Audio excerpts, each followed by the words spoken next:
Hello everyone, welcome back to Physics Phantom. Guys, my name is Manisha and again I am back with another video. आज का जो हमारा 30 days challenge का day हो गया है 16 और आज हम करेंगे कार्बन एंड इस कंपाउंड का ही एक टॉपिक करेंगे जिसमें मैं आपको कार्बन क्या होता है प्लस फ्यूल क्या होते हैं दोनों में डिफरेंस और दोनों के इम्पोर्टेंस आपको बताने वाली हूँ। और उससे पहले वीडियो स्टार्ट करते हैं उससे पहले मैं आपको थैंक यू कहना चाहती हूँ और एक रिक्वेस्ट भी करना चाहती हूँ। प्लीज प्लीज वीडियो को लाइक कर दिया कीजिए। अगर आप देख रहे हैं वीडियो तक आ ही गए हैं तो लाइक करने में कुछ सेकंड का आपको टाइम लगेगा, सो प्लीज वीडियो को लाइक कर देना। चलिए टॉपिक स्टार्ट करते हैं। पहले मैं आपको समझाती हूँ कार्बन क्या होता है। अगर आपने क्लास 10 थोड़ी ध्यान से भी पढ़ी थी ना तो आपने कार्बन की इंपॉर्टेंस वहीं पे समझ ली होंगी, क्योंकि क्लास 10 में कार्बन एंड इट्स कंपाउंड आपको दे रखा है। कार्बन की बहुत ज्यादा इंपॉर्टेंस होती है। दो कार्बन हमारी जो अर्थ सरफेस है उसमें बहुत कम अमाउंट में प्रेजेंट होता है, लेकिन फिर भी कार्बन की इंपॉर्टेंस बहुत ज्यादा है। कार्बन का जो एटॉमिक नंबर होता है वो होता है 6। अब जितने भी लिविंग ऑर्गेनिजम्स होते हैं ना, जितने भी मतलब आप खुद, मैं या जितने भी लिविंग थिंग्स होती हैं या ऑलमोस्ट जो भी चीजें आपके सरफेस पे एग्जिस्ट करती है ना, सब में कार्बन का कुछ ना कुछ अमाउंट होता है। किसी ना किसी फॉर्म में डेफिनेटली कार्बन प्रेजेंट होता है। तो यही हमारा टॉपिक है। चलिए कार्बन को स्टार्ट करते हैं। कार्बन पढ़ाना स्टार्ट करते हैं। देखिए कार्बन की वजह से जो हमारे जो लिविंग ऑर्गेनिजम्स हैं उनकी लाइफ पॉसिबल है जस्ट बिकॉज ऑफ कार्बन। क्यों? क्योंकि कार्बन के अंदर ना लॉन्ग चेन बनाने की एक कैपेबिलिटी होती है। इसीलिए मैंने आपको स्टार्टिंग में कहा कि आपने अगर क्लास 10th में कार्बन एंड इट्स कंपाउंड पढ़ा है तो उसमें आपने देखा होगा कार्बन के बहुत सारे स्ट्रक्चर्स होते हैं। कार्बन ऐसे लॉन्ग चेन बना लेता है जिसको कैटिनेशन प्रोसेस कहते हैं। वेल टॉपिक हमारा वो नहीं है, श्रृंखला ही हमारा टॉपिक नहीं है। टॉपिक है कि जो कार्बन है ऐसा इसमें क्या होता है जिसकी वजह से जो ऑर्गेनिक सब्सटेंसेस हैं या जो हमारी अर्थ है उसके ऊपर लाइफ पॉसिबल हो पाती है। एयर और वाटर तो सुना ही सुना है, लेकिन कार्बन भी उसमें ऐड कर लीजिए, क्योंकि कार्बन में एक एबिलिटी होती है लॉन्ग चेन बनाने की। तो जो लॉन्ग चेन बना सकता है वो सिर्फ और सिर्फ कौन सा एलिमेंट है? कार्बन। इसलिए कार्बन की वजह से ये चीज पॉसिबल है। Ability to form long chain of organic compound. जो ऑर्गेनिक कंपाउंड्स होते हैं उनकी लॉन्ग चेन बनाने की जो एबिलिटी होती है वो किसमें होती है? कार्बन में, जिस वजह से लाइफ पॉसिबल हो पाती है। नेक्स्ट पॉइंट इज जो कार्बन है वो जितने भी लिविंग ऑर्गेनिजम्स होते हैं जो जिनमें जान होती है, जो ग्रो कर सकते हैं, जिसकी डेथ होती है, जो एक पर्टिकुलर टाइम तक ग्रो करते हैं, उनमें कार्बन एक चेन तो बनाता ही है। इसके अलावा कार्बन उनमें एज अ बिल्डिंग ब्लॉक का भी काम करता है। जैसे प्रोटीन, कार्बोहाइड्रेट्स, फैट्स, ये सब चीजें आपकी बॉडी की ग्रोथ एंड डेवलपमेंट के लिए जरूरी होती है। Protein as a building block काम करता है, आपकी मसल्स ग्रो करवाने में हेल्प करता है। सेम चीज कार्बन के साथ में भी है। नाउ पॉइंट देखिए, is a form of building material.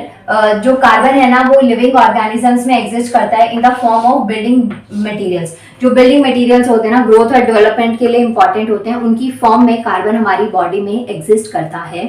Point second clear हो गया। Now third one is after burning leave a black residue, that is carbon. मैंने ना बहुत शॉर्ट में लिख दिया है। वैसे इससे पहले वाला जो डे 15 था ना उसमें मैंने आपको ये काफी अच्छा सा कंसेप्ट समझाया था जब मैं आपको कंबशन पढ़ा रही थी। उसमें मैंने आपको चीज बताई थी, लेकिन फिर भी मैं रिपीट कर देती हूँ क्योंकि हो सकता है कोई नया बच्चा भी इसे वीडियो को देख रहा हो, पॉसिबल है। तो देखिए मैं रिपीट करूँ तो इसलिए प्लीज लाइक कर दीजिएगा। नाउ कंबशन में ही मैंने आपको ये चीज बताई थी कि जो भी लिविंग ऑर्गेनिजम्स होते हैं, ऑलमोस्ट जो ऑब्जेक्ट्स होते हैं, वो चीजें जलने के बाद में आपके पास में एक ब्लैक कलर का रेजिड्यू छोड़ती हैं जिसको हम राख कहते हैं, और वो कार्बन की वजह से होता है। चाहे आप वुड को जला दीजिए, देखिए वुड आपको किससे मिल रही है? ट्री से, प्लांट से, और वो भी लिविंग ऑर्गेनिजम्स में काउंट होते हैं। उनको जलाया आपने, आपको राख मिलती है, ब्लैक कलर का जो सब्सटेंस मिलता है, रेजिड्यू जिसको कहते हैं, तो कार्बन की वजह से। ह्यूमन बॉडी है, उसको अगर आप जलाते हैं तो भी आपको राख मिलती है। तो जो लिविंग ऑर्गेनिजम्स होते हैं उनमें कार्बन की प्रेजेंस होती है। इनको जलाने पे आपको एक ब्लैक और ग्रे कलर का सब्सटेंस मिलता है, दैट इज कार्बन। और यही वजह है, इस स्टेटमेंट की वजह से ये प्रूफ होता है कि जितने भी लिविंग ऑर्गेनिजम्स हैं, जितनी भी लिविंग थिंग्स हैं, उन सब के अंदर कार्बन प्रेजेंट होता है। आई होप आपको ये पॉइंट समझ में आए होंगे। अब एक बार यहाँ पे देखते हैं। देखिए फर्स्ट पॉइंट मैंने कार्बन में बताया, एक तो इसका एटॉमिक नंबर आपको बताना चाहिए। सेकंड पॉइंट क्या कहता है? Ability to form long chain of organic compounds. इसमें एक एबिलिटी होती है लॉन्ग चेन बनाने की। सेकंड जो पॉइंट मैंने इसमें बताया आपको कि ये एक बिल्डिंग जो मटेरियल्स होते हैं ना उस फॉर्म में लिविंग ऑर्गेनिजम्स में प्रेजेंट होता है। प्लस लिविंग ऑर्गेनिजम्स को जब जला दिया जाता है, बर्न कर दिया जाता है, बर्न किसकी प्रेजेंस में? ऑक्सीजन की प्रेजेंस में बर्न होता है। कंबशन में ये चीज मैंने आपको समझाई थी, प्रीवियस वीडियो में जाके देखिएगा, डे 15 के नाम से प्लेलिस्ट में आपको मिल जाएगी। तो वो जलने के बाद में एक ब्लैक कलर का रेजिड्यू छोड़ते हैं जिसको राख कहते हैं और वो कार्बन होता है। ये पॉइंट समझ में आया। इसके अलावा जो कार्बन है वो रिच सोर्स ऑफ एनर्जी भी होता है। ये 4-5 पॉइंट्स आपको कार्बन से रिलेटेड आई होप समझ में आ गए होंगे। नाउ गाइस, कार्बन के बाद में जो नेक्स्ट टॉपिक आता है वो है फ्यूल्स। फ्यूल्स का मतलब होता है ईंधन। ईंधन क्या होता है? जिसको आप जलाते हैं, फ्यूल, देखिए ईंधन। और जो इस चीज को जलाया जाता है ना, फ्यूल्स को या ईंधन को जलाया जाता है, तो उस प्रोसेस को हम कहते हैं कंबशन या फिर बर्निंग। दोनों ही पॉइंट्स आपस में रिलेट करते हैं। फ्यूल का मतलब हो गया ईंधन, जो चीज आपके पास में सॉलिड फॉर्म में प्रेजेंट है, जिस प्रोसेस से आप उसको जला रहे हैं वो होता है कंबशन या फिर बर्निंग, और इसे कहते हैं दहन। फ्यूल को कहते हैं ईंधन और कंबशन या बर्निंग को दहन कहा जाता है। किसी चीज को जला दिया जाता है in the presence of oxygen. और क्या चीज मिलती है आपको? हीट और लाइट मिलती है। अब पढ़ते हैं फ्यूल। फ्यूल क्या होता है? वैसे तो मैंने पॉइंट्स यहाँ पे लिख दिए, लेकिन फिर भी पढ़ाना मेरी ड्यूटी है तो मैं आपको बताती हूँ फ्यूल्स क्या होते हैं।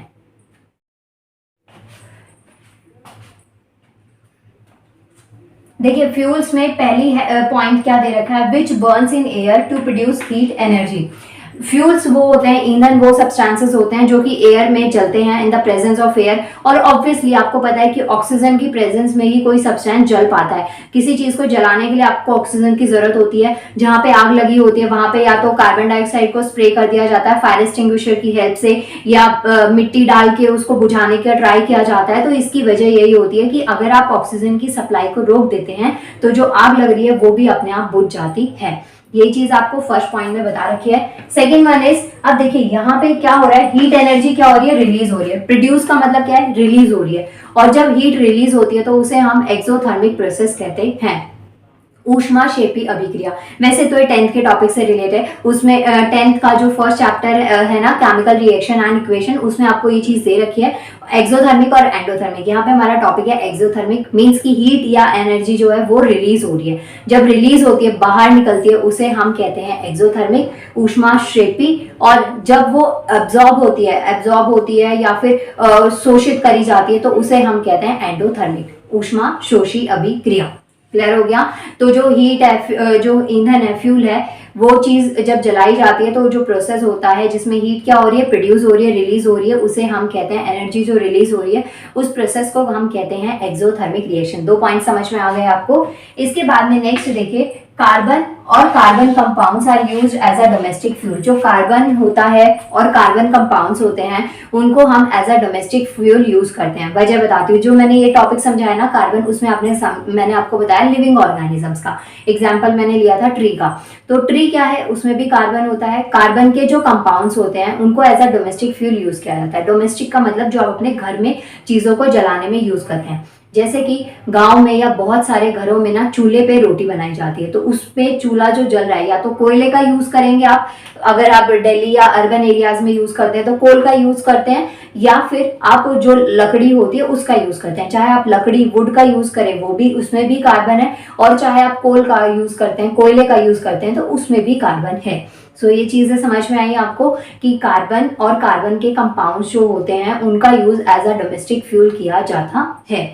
अब ये जो फ्यूल है उसमें 3 टाइप्स आते हैं। एक आता है solid fuel, second one is liquid fuel and third one is gaseous fuel. Solid, liquid and gaseous, जैसे हमारे पास मैटर की 3 स्टेट्स होती है ना, सॉलिड, लिक्विड और गैशियस, ऐसे ही कार्बन जो है या फिर जो फ्यूल है उसमें भी 3 आपके पास में टाइप्स हैं, सॉलिड फ्यूल, लिक्विड फ्यूल और गैशियस फ्यूल। ये हमारा नेक्स्ट डे का टॉपिक है, तो प्लीज वीडियो को लाइक कर दीजिएगा और एक बार इस टॉपिक को, इस पॉइंट को भी देख लीजिए एक बार। फ्यूल्स में क्या क्या मैंने बताया, एयर की प्रेजेंस में चलते हैं, हीट एनर्जी को प्रोड्यूस करते हैं। हीट एनर्जी प्रोड्यूस हो रही है, रिलीज हो रही है, इसीलिए ये जो टाइप होता है ये होता है एक्सोथर्मिक रिएक्शन। एक्सोथर्मिक, एक्सो मतलब कि एक्सोथर्मिक मीन्स की चीज बाहर निकल रही है, एनर्जी रिलीज हो रही है। ओके, तो उससे आप पे ध्यान रखेंगे, एक्सोथर्मिक रिएक्शन है ये।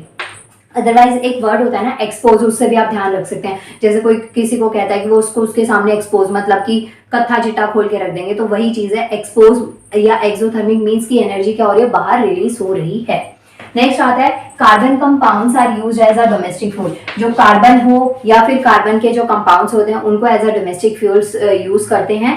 नेक्स्ट वीडियो का जो हमारा टॉपिक है गाइज वो है सॉलिड, लिक्विड और गैसेस। तो प्लीज प्लीज प्लीज वीडियो को लाइक कर लीजिएगा और चैनल को सब्सक्राइब करना है, तभी तो आपको ये वीडियो देखने को मिलेगी। प्लीज चैनल को सब्सक्राइब करिए, वीडियो को लाइक करिए एंड वेट करिए नेक्स्ट वीडियो का। Thank you so much.